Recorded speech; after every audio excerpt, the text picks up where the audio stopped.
मौलूद मुक़द्दस हयात अक़दस और फ़ाते अजल खुदाम यस्सु अलमसीह के नाम में आपकी सलामती हो। मैं शुक्रगुजार हूँ आप सभी लोगों का जो इन वीडियोस को बड़ी बाकायदगी से देखते हैं, लाइक करते हैं और फिर कमेंट करते हैं। और इन्हीं कमेंट्स में बाज़ औक़ात आप कुछ सवालात भी भेजते हैं। जो सवालात आप भेजते हैं वो मेरे लिए बड़े ही इंपॉर्टेंट होते हैं, क्योंकि इनसे मुझे समझने में मदद मिलती है कि जब आप इन वीडियोस को देखते हैं तो आप किस हद तक इन पैगामात को जो है वो समझ पाए हैं और कहां पर कुछ कंफ्यूजन जो हैं वो अभी बाकी हैं। तो एक भाई हैं जिनका नाम तारिक सैमुअल है। मैं उन्हें शख्सी तौर पर नहीं जानता हूं और उन्होंने लिखा भी नहीं है कि वो किस शहर से हैं, लेकिन उन्होंने एक बहुत ही अच्छा सवाल भेजा है जिस पर हम आज गौर करेंगे। तो भाई तारिक ने जो सवाल पूछा है ये पहला कुरिन्थियों का 14 बाब और उसकी 14 और 15 आयत से है, वहां से लिया गया है। तो उनका कहना यह है कि अगर कोई गैर जुबानों में दुआ नहीं कर सकता तो फिर वो दुआ रूह में कैसे हो सकती है। तो आइए पहले हम एक हवाला पढ़ लेते हैं और इस हवाले के जरिए से फिर हम देखेंगे कि रूह में दुआ करने से क्या मुराद है। और हर वक्त और हर तरह से रूह में दुआ और मिन्नत करते रहो और इसी गर्ज से जागते रहो कि सब मुक़द्दसों के वास्ते बिला नागा दुआ किया करो। अब इस आयत में हमारे पास दो अहम चीजें हैं जो हमने समझनी है। पहले नंबर पर तो इससे क्या मुराद है कि हर वक्त दुआ करते रहो। बाज़ लोग समझते हैं कि इससे मुराद है कि हर वक्त खुदा से बातचीत करते रहना, हर वक्त खुदा से गुफ्तगू करते रहना, लेकिन ये इतनी प्रैक्टिकल बात नहीं लगती है, चूंकि जाहिर है कि हम सोते भी हैं, मुख्तलिफ तरह के काम भी करते हैं, मुख्तलिफ तरह की एक्टिविटीज में भी हम बिजी रहते हैं। तो फिर हम इस बात को किस तरह से समझ सकते हैं। तो इसका फिर से हल हमारे पास ये है कि हम असल जुबान में देखें कि वहां पर क्या लफ्ज इस्तेमाल हुआ है। और यूनानी जुबान में वक्त के लिए जो लफ्ज इस्तेमाल हुआ है वो है कायरोस। अब कायरोस जो है ये बड़ा ही दिलचस्प लफ्ज है और जब आप इसका मतलब यूनानी डिक्शनरी में, जिसको कॉन्कॉर्डेंस कहा जाता है, स्ट्रॉन्ग्स कॉन्कॉर्डेंस, उसमें जब इसके मानी देखते हैं तो वो कुछ यूं है। इसका पहला मतलब बताया गया है फिटिंग सीजन, दूसरा मतलब बताया गया है सीजन, तीसरा मतलब बताया गया है अपॉर्चुनिटी, चौथा मतलब बताया गया है ओकेजन और फिर पांचवा मतलब बताया गया है टाइम। अब हमारे लिए फिर से सवाल है कि इनमें से किस ट्रांसलेशन को हम चुनेंगे। तो आइए हम बाइबल ट्रांसलेटर्स जो हैं उनसे मदद लेते हैं कि किस तरह से वो इस बात का तर्जुमा करते हैं, वो कौन से अल्फाज जो हैं वो चूज करते हैं। तो आइए हम जो बाइबल ट्रांसलेटर्स हैं उनसे मदद लेते हैं कि वो जब इसका तर्जुमा करते हैं तो वो किस तरह से करते हैं। अब उर्दू में जाहिर है हमारे पास ज़्यादा वर्जन्स नहीं है और आमतौर पर एक ही बाइबल है जो ज़्यादा इस्तेमाल होती है। तो आइए इंग्लिश में हम देखते हैं कि वहाँ पर ये लफ्ज़ जो है वो कैसे इस्तेमाल हुआ है। तो दो मिसालें मैं आपको देना चाहूँगा। तो पहला जो वर्जन है वो न्यू इंटरनेशनल वर्जन है, NIV, जिसके बारे में यकीनन आपने सुना होगा। तो उसमें इसका जो ट्रांसलेशन की गई है वो कुछ यूं है, and pray in the spirit on all occasions with all kind of prayers and request. So यहां पर जो लफ्ज है वो है कि तमाम मौकों पर दुआ की जाए। और दूसरा जो बहुत ही एक अहम वर्जन है वो न्यू किंग जेम्स है। आइए इसे भी देख लेते हैं।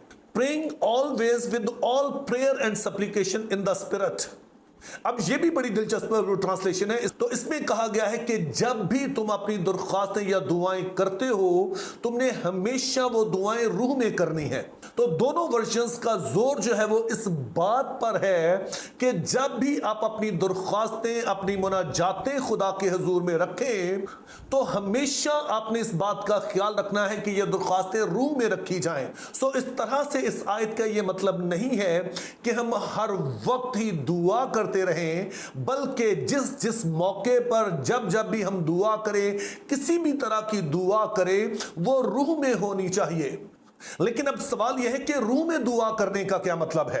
तो इसका सादा मतलब यह है कि कोई भी दुआ जो रूहुल कुद्स की तहरीक से या रूहुल कुद्स की कुदरत से, रूहुल कुद्स की रहनुमाई में की जाए वो रूह में दुआ कहलाती है, जिसका बड़ा ही वाज़ेह इजहार आप रोमियो 8 बाब उसकी 26 और 27 आयत में पढ़ते हैं, जो बड़ी मशहूर आयत है, जिसमें लिखा है कि जिस तरह से दुआ करनी चाहिए हम नहीं जानते, लेकिन रूहुल कुद्स खुद हमारी कमजोरी में हमारी मदद करता है और आहें भर भर कर जो है वो शफात करता है।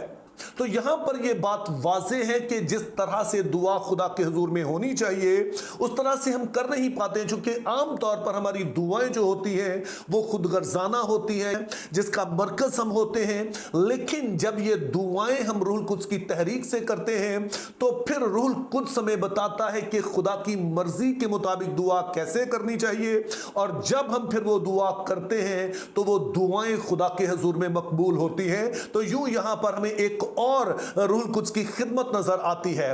तो यूं हम देखते हैं कि रूह में दुआ करने का मतलब है रूहुल कुद्स की तहरीक से, रूहुल कुद्स की रहनुमाई में और खुदा की मर्जी के मुताबिक दुआ करना। अब हम अपने उस भाई के सवाल की तरफ आ जाते हैं, तो आइए हम वो हवाला भी पढ़ लें ताकि हम समझ सकें कि क्या रूह में दुआ जो है वो सिर्फ गैर जुबान में हो सकती है। तो आइए हम देखते हैं। इसलिए कि अगर मैं किसी बेगाना जुबान में दुआ करूं तो मेरी रूह तो दुआ करती है मगर मेरी अकल बेकार है। बस क्या करना चाहिए? मैं रूह से भी दुआ करूंगा और अकल से भी दुआ करूंगा, रूह से भी गाऊंगा और अकल से भी गाऊंगा। तो क्या आपने यहां पर नोट किया कि यहां पर जो बात पौलुस कर रहा है वो कहता है कि जब आप गैर जुबानों में दुआ करते हैं तो उस वक्त आपकी अपनी रूह तो दुआ करती है लेकिन आपका ज़हन उसमें शामिल नहीं होता है। तो यहां पर जो मुआजना है वो रूहुल कुद्स और ज़हन का नहीं किया गया है, बल्कि हमारी अपनी रूह और जो हमारा ज़हन है उसका मुआजना किया गया है। लेकिन यह बात भी दुरुस्त है कि अगर कोई गैर जुबान में दुआ करता है तो वो रूहुल कुद्स की तहरीक से दुआ करता है, लेकिन इसका यह मतलब नहीं समझना चाहिए कि रूहुल कुद्स सिर्फ हमें गैर जुबान में ही तहरीक देता है। इसके बरअक्स हम देखते हैं कि रूहुल कुद्स जो है वो हमें आम जुबान में भी तहरीक दे सकता है।